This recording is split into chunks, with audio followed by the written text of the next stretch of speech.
La musique est reine ce vendredi 10 février 2023. Et Orelsan est son roi, avec un record battu sur la scène de la cérémonie. Télé Loisirs vous explique. Variété, pop, rap.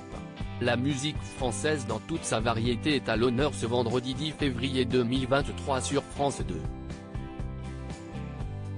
La chaîne diffuse en direct de la scène musicale à Boulogne-Billancourt, près de Paris, l'édition 2023 des Victoires de la musique. Une édition présentée en solo par Laurie Tillman, une première pour celle qui avait travaillé en duo ces 2 dernières années, avec Stéphane Bern puis Olivier Mine.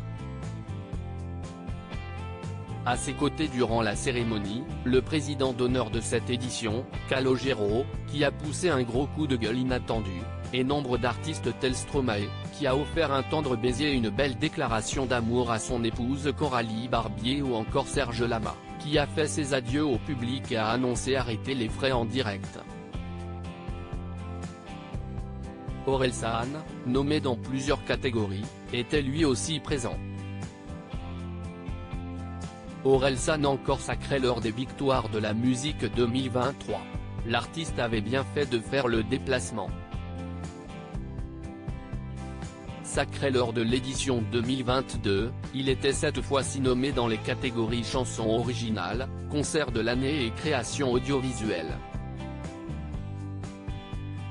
Stéphane Espinosa, président des Victoires de la musique, avait d'ailleurs expliqué la présence 2 années de suite de l'artiste parmi les nominés. La durée d'exploitation d'un album est vraiment très longue.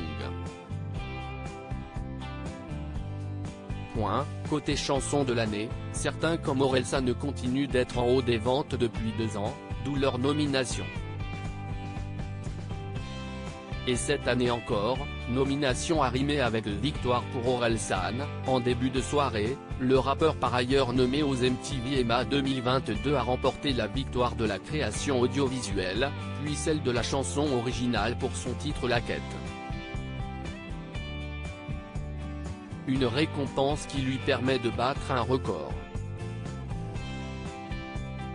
Pourquoi Orelsan est plus fort que Johnny? Cette victoire de la chanson originale n'est en effet pas anodine pour Orelsan.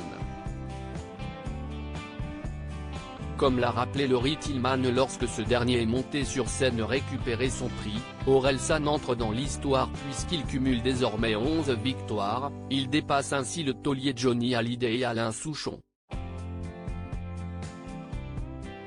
Un chiffre pas anodin donc, même si Orelsan ne l'a pas mentionné dans ses remerciements, avouant même « J'étais persuadé que je n'allais pas gagner, si est fou ».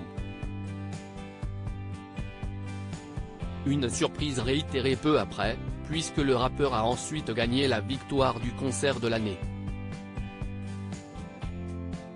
Et de 12. Seuls Alain Bachung et Mathieu Chédid sont désormais devant lui, avec 13 victoires à leur palmarès. À lire aussi Victoire de la musique 2023, date, nomination, favoris, présentatrice. Tout ce qu'il faut savoir sur cette 38e cérémonie.